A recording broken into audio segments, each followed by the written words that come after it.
Bismillah ar-Rahman ar-Rahim. In this session, we shall discuss a very important misconception which is generally found regarding Islam and women.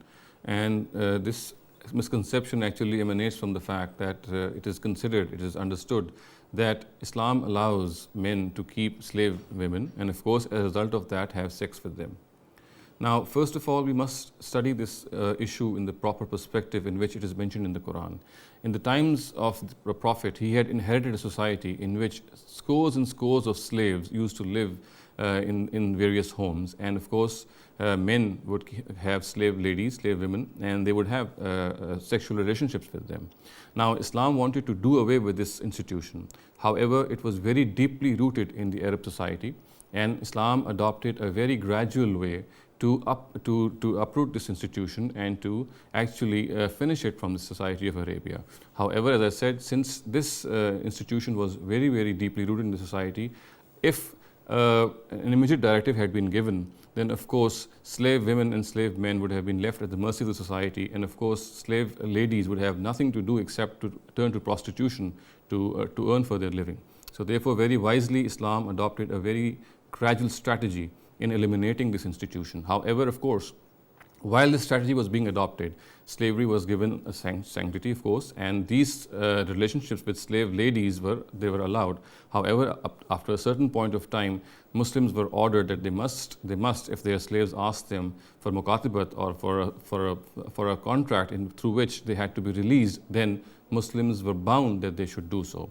And in this regard, I'd like to enumerate the whole campaign actually which the Quran undertook and which we find recorded in history also, in order to eradicate this inhuman institution of slavery. We know that first of all, in the very early Meccan surahs, the Quran had made a very profound appeal to Muslims by the words "Fakku rakaba," release the necks, which actually incites and it actually urges Muslims to liberate the slaves which they have. Secondly, Muslims were told that unless they do so, unless they liberate their slaves, they must feed them, they must clothe them in the same manner as they feed and clothe themselves, so that the standard of these slaves is raised. Thirdly, in many crimes, in many sins like zihar and unintentional murder, liberating a slave was actually part of the atonement of that sin.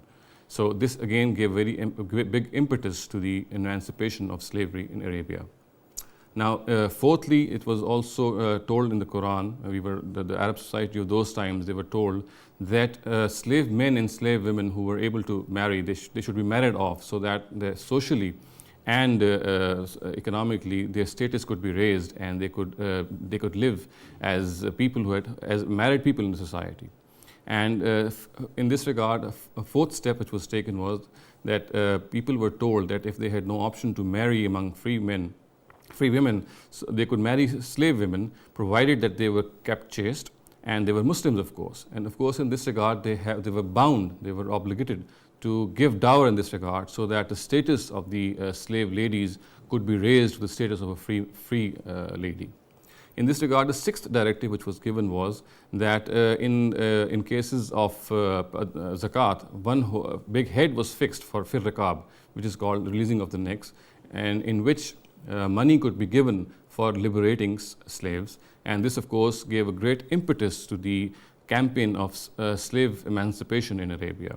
The seventh directive which was given in this regard was that fornication or adultery was regarded as prohibited by Islam. We know that in those times prostitution was rampant in the Arab society, and the basic ingredients of these prostitution centers were slave ladies. So by prohibiting fornication and adultery, Islam actually closed the doors of slave women being used for this purpose. The eighth directive which was given in this regard was that people were told that they should not call slave ladies and slave men by the name which was generally used for them, which was abd and amma. And in their place, normal words which were fata and fatat, boy or girl or man or woman, they were urged to adopt these words so that the whole atmosphere about these slaves should change. The ninth directive which was given in this regard was that in cases of prisoners of war, it was ordained, it was directed that people must always release these prisoners of war. And we know that a great source of slavery were these prisoners of war. So the Muslims were told in Surah Muhammad that they must either release these slaves for ransom or without ransom, but they must not keep them in their custody. This, of course, closed the doors of slavery to a great extent. And the 10th and final directive, which actually was the final nail in the coffin, was that Muslims were told that they must release their slaves if the slaves could offer some monetary guarantee for the fact that they would become earning individuals of the society, and also could perform some errand so that they could prove that they would not burden the society with themselves. And this, in technical terms, is actually called mukatabat. And this directive of mukatabat actually was the final nail in the coffin, as I said, to give a great boost to the emancipation of slaves in Arabia.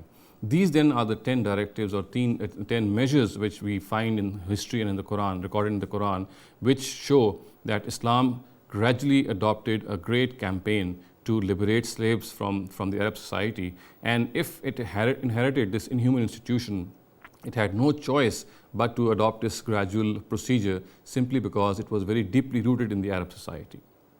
أقول قولي هذا واستغفر الله لي ولكم ولسائر المسلمين والمسلمات.